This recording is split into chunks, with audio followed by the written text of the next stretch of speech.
अगर धरती फ्लैट है और स्टेशनरी है यानी घूमती नहीं है सूरज के द्वारे, और 7 आकाश और 7 पताल यानी टोटल 14 लोक हैं एक ब्रह्मांड के अंदर, तो गुरु नानक देव जी ने तो लिखा है पाताला पाताल लख आगासा आगास। वो तो लाखों की बात कर रहे हैं और आप कह रहे हैं सिर्फ 14 लोक हैं। ऐसा भरम ज्यादातर उन लोगों को होता है जो या तो सिर्फ जपजी साहब पढ़ते हैं, या थोड़ी बहुत इधर से कथा सुन ली, थोड़ी सी उधर से कथा सुन ली, जिन्होंने पूरा गुरु ग्रंथ साहब कई बार पढ़ा होता है, साथ में दसम ग्रंथ भी पढ़ा होता है, साथ में भाई गुरदास जी की वारें भी पढ़ी होती हैं, और साथ में बहुत सारे विद्वानों के स्टीक अर्थ टीके पड़े होते हैं। उनको ज्यादातर ये भरम नहीं होता है क्योंकि उन्होंने ओवरऑल अंडरस्टैंडिंग ली होती है। जिन्होंने सिर्फ थोड़ी बहुत जपजी साहब पढ़ी हो, थोड़ा बहुत इधर उधर से कथा सुन ली मस्कीन जी की, उनको लगता है वही ज्ञानी बन गए हैं। तो मैं आपको एग्जांपल से समझाता हूं कैसे 7 आकाश और 7 पताल भी हैं और लाखों आकाश और लाखों पताल भी हैं। और सबसे बड़ी बात तो ये है, कॉमन सेंस यूज कीजिए।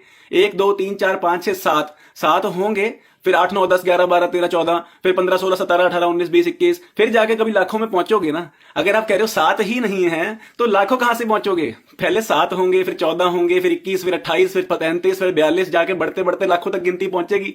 आप कहते हो 7 भी नहीं है और कहते हो लाखों भी है। खैर, मैं आपको एग्जाम्पल से समझाऊंगा। मान लीजिए मैं आपको कहता हूं कि मेरे पास देखो, मैं मालिक हूं 700 पैसों का, मैं मालिक हूं 700 कैनेडियन डॉलर का, यानी 14 नोट है मेरे पास।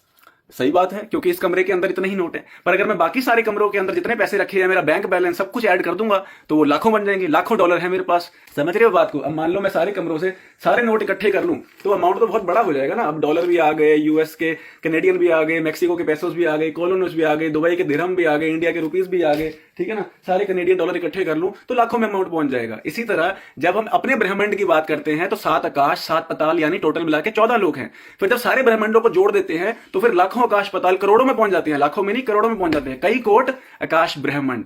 अब अगर 14 लोगों की बात करें हमारे ब्रह्मांड में तो गुरु ग्रंथ साहिब जी में बार बार जिक्र आता है 14 भवन तेरे हटनाले, 14 लोक मझार। दसम ग्रंथ में तो बार बार लिखा है जाप साहब विच लोक 14 के बिखै जग जाप ही जे जाप। फिर अकाल उस्तत विच आ जाता है लोक चतुर्दश जोत प्रकाशी, लोक चतुर्दश खेल रचायो, 2 बार आ गया चौपाई दे विच अकाल उस्तत दी। जिहे अंड ते ब्रह्मंड कीने सो 14 खंड, 14 खंड किते एक ब्रह्मंड दे विच, एक ब्रह्मंड दे 14 हिस्से बना देते। फिर और ब्रह्मंड है उनके अंदर भी कई हिस्से हैं, तो करते करते लाखों आकाश पताल हो जाता है। फिर अकाल उस्तत विच लिखा है साफ 7 आकाश 7 पतार बिथरियो अदृष्ट जिहे कर्मजार। फिर बचित्र नाटक विच लिखा है जे फिर चक्र 14 पुरियंग मध्याणंग। फिर चंडी दी वार विच लिखा है 14 लोका छाया जस जगमादा।